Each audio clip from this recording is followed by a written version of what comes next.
Presidente Lula, em um giro pela Ásia, está na Indonésia, vai ainda para a Malásia, onde deve encontrar no domingo com o presidente Donald Trump.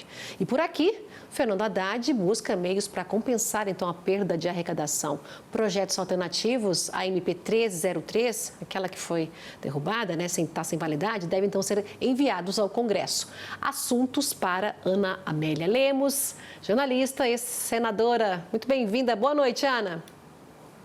Boa noite, Simone. Eu estou surpresa com a sua coragem. Está todo mundo aqui em Brasília, tirou do armário os casacos. O frio de ontem e hoje também. E você de manga curta aí está parecendo muito corajosa para enfrentar o frio da capital federal, minha cara Simone. Pois é, Ana. Brincadeira à parte, muita coragem. Desligamos o ar-condicionado. É brincadeira à parte, quem vai ter que ter coragem é o governo para enfrentar o Congresso às vésperas de uma eleição importantíssima para quem tenta a reeleição. E toda a tentativa de aumentar tributos de qualquer forma ou de qualquer via para qualquer setor vai ter um efeito contrário no Congresso Nacional, que já derrubou, como você disse bem e lembrou, a medida provisória. Bota do Haddad, antes disso aí.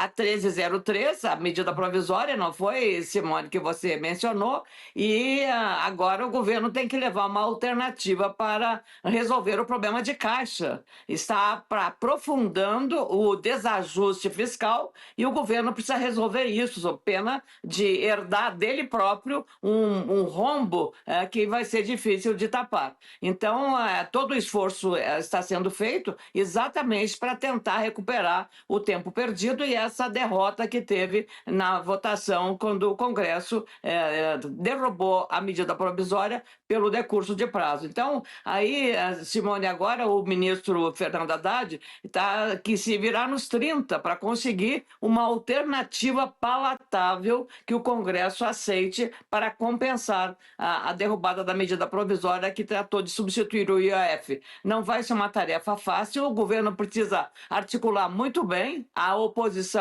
cada vez mais se arma mais ainda, se organiza melhor e o governo, que tem uma articulação meio complicada, vai precisar muito de uma articulação melhor e também uma proposta mais palatável que seja aceita pelo Congresso Nacional. Os setores produtivos estão também organizados e, pela primeira vez, se movimentam para mostrar ao Congresso que é preciso não só evitar um aumento de carga tributária, mas, sobretudo, cuidar da qualidade do gasto. Não adianta dizer que vai gastar muito em determinado programa se vai gastar mal, Simone. E é esse o problema que nós precisamos resolver no Brasil atualmente. Então, temos planos muito bonitos, mas que, na prática, não apresentam os resultados que são anunciados, publicizados e marketeados. Esse é o problema.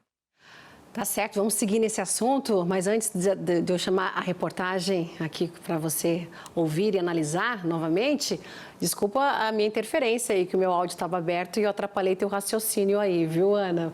Mas vamos lá, então o governo ele decidiu reapresentar aí, né, em forma separada no Congresso, esses trechos da medida provisória que foi derrubada, como a gente já vem falando aqui há bastante tempo, né? A ideia, então, é negociar ponto a ponto, como você falou, para tentar tapar aí o rombo nas contas públicas em 2026. Vamos à reportagem. Reuniões na Fazenda e na Casa Civil para tentar resolver o problema número 1 da equipe econômica, como fechar as contas públicas no azul, após o Congresso derrubar o aumento do IOF, o Imposto sobre Operações Financeiras. A decisão agora é fatiar a proposta. O que for consenso com os parlamentares será votado rapidamente. O que não for, será negociado ponto a ponto. Regras mais rígidas para o seguro defeso de pescadores e limite para benefícios fiscais são consenso segundo a Fazenda. Já a taxação adicional das apostas online, o aumento da tributação sobre lucro dos bancos digitais, além da volta de parte da elevação do IOF, enfrentam mais resistência. Os presidentes aqui da Câmara e do Senado já avisaram o Planalto que consideram temerário pensar em aumentar impostos. Na avaliação de Hugo Mota e Davi Alcolumbre, insistir nisso é derrota certa. Sem saber exatamente quanto vai arrecadar, o Planalto conseguiu adiar mais uma vez a votação da lei orçamentária do ano que vem. O ministro da Fazenda aproveitou para rebater as críticas da oposição, que cobra corte de gastos para ajudar a equilibrar o caixa. As pessoas precisam reconhecer que nós mandamos para lá a corte de gasto. Eles não votam. A própria MP 303 tinha 5 itens que era corte de gasto. Eles podiam ter votado. Pelo menos isso, nem isso votaram. Os oposicionistas afirmam que as propostas ficam na gaveta, porque não são prioridade para o Planalto. O que nós estamos vendo aqui é uma falta, muitas vezes, de uma aparente harmonia entre o que o Palácio do Planalto pensa e quer e o que a base do governo está querendo aqui dentro dessa casa. Culpar apenas o Centrão é assinar a própria incompetência. A equipe econômica sustenta que continua buscando o centro da meta fiscal, ou seja, déficit zero nas contas públicas. Pois é, como vimos aí na reportagem do Caia Messina, não é, Ana? Um consenso aí quando fala no seguro-defeso, mas quando coloca bets aí e também as fintechs, mais resistência, pode ter mais resistência. Não há dúvida, esse problema o governo vai enfrentar à medida que se aproximar o período eleitoral de 2026. Simone, não há outro caminho. E ainda mais com isso que acabou de o deputado De Paula ter falado do desencontro de interesses do próprio Centrão ou dos partidos que têm um pedaço no governo e um pedaço na oposição. Aí realmente é muito difícil e muito complicado. Mas o governo precisa ter habilidade no sentido de apresentar propostas minimamente aceitáveis pelo Congresso, com as razões de justificativa. Afinal, quebrar o país não é interesse de ninguém, nem mesmo da oposição. Porque se ela pretende ganhar o governo, vai ter que enfrentar o problema do rombo. Então é melhor deixar o caminho mais ou menos preparado. Não é bom para ninguém um rombo do tamanho que nós temos tendo neste momento. Por isso que o Congresso tem que ter uma responsabilidade. Não adianta fazer medidas paliativas, medidas populistas como essa da bagagem, do aeroporto. Isso aí a ANAC podia ter resolvido há muito tempo. E aí consumiu-se um monte de energia aí do Senado e da Câmara para uma medida que poderia ser adotada com muita facilidade. Então, mas é a política, é o campo que está vivendo hoje, a exploração que a oposição e o próprio governo fazem das suas iniciativas, minha cara Simone. Ana, o nosso próximo assunto, o presidente Lula já está nesse giro pela Ásia, não é? Está na Indonésia, depois segue para a Malásia, onde participa da cúpula de países do Sudeste Asiático. E no evento ele também deve se encontrar pessoalmente, não é? Com o presidente Donald Trump. Os governos do Brasil e Estados Unidos pretendem então fazer essa reunião, né? Ocorrer no domingo. Todos os detalhes agora chegando com o Eduardo Barão. Vamos ouvi-lo. Primeiro, Brasília confirmou essa possibilidade. Ontem, o pessoal aqui da Casa Branca também já disse que esse encontro deve acontecer no domingo. A gente vai estar às 11 horas, né, no diferença horário de Brasília. Então vai ser domingo, vai ser madrugada de sábado no Brasil, quando Lula e Trump devem se reunir durante uma cúpula de líderes em Kuala Lumpur, na Malásia. Essa era uma vontade do governo brasileiro de não ter diretamente o encontro com Trump na Casa Branca. Havia um certo receio do que Trump poderia fazer durante o encontro com Lula e por isso acharam por bem tentar marcar esse encontro, essa reunião, num lugar que não fosse nem Brasília, nem Washington, né? E por isso Kuala Lumpur, na Malásia, vai ser o local onde Trump e Lula vão se encontrar mais uma vez, depois daquele rápido bate-papo que durou menos de um minuto antes do Trump falar na Assembleia Geral da ONU aqui em Nova York, depois que o Lula tinha acabado de discursar, e na sequência o telefonema que os dois conversaram e alinharam ali, formar equipes técnicas para tentar uma aproximação, diminuir o tarifaço, enfim, as sanções que foram impostas pelo governo americano.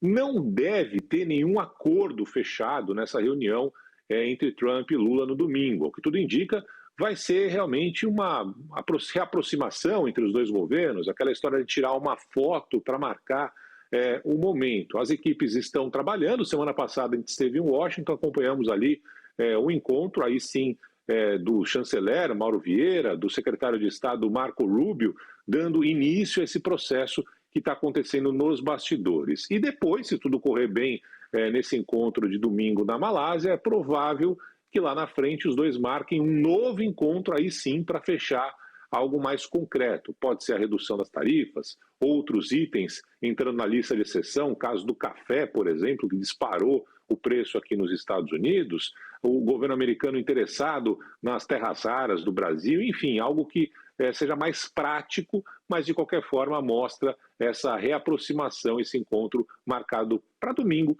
na Malásia entre Lula e Donald Trump. Ana, como é que você analisa? Olha, o Barão deu as dicas importantes que estão fazendo o Trump dar um passo atrás em relação ao tarifaço.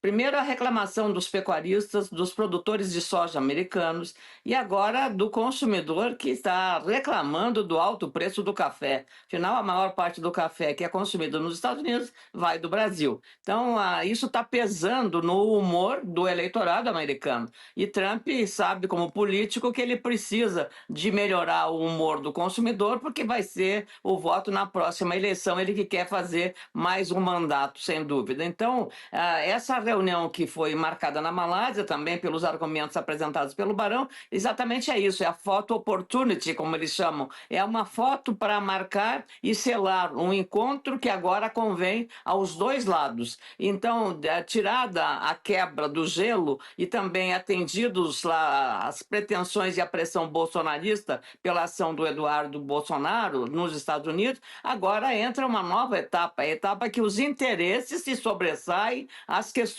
político-ideológicas. Aí é o interesse do que representa para o consumidor americano, para o produtor de soja, para o pecuarista, e aí é que conta. É o pragmatismo de dois países que têm uma relação muito importante e na Malásia certamente vai possivelmente avançar no clima de entendimento que foi criado. Primeiro na ligação telefônica. Aliás, primeiro foi naquilo que ele mencionou, o Marão. Na verdade, foram 39 segundos marcados no relógio, não é, Simone? 39 segundos lá em Nova York, na sessão da Assembleia Geral da ONU. Depois foi uma conversa telefônica que não teve fotografia, não teve nada, mais considerada pelos dois lados muito importante. Depois, a reunião dos dois chanceleres, o Mauro Vieira e o Marco Rubio, também considerada muito produtiva. Agora, falta o grande finale, vai ser a reunião de frente a frente, o Lula e também o próprio Donald Trump. É evidente que o governo tinha muitas precauções depois dos incidentes que aconteceram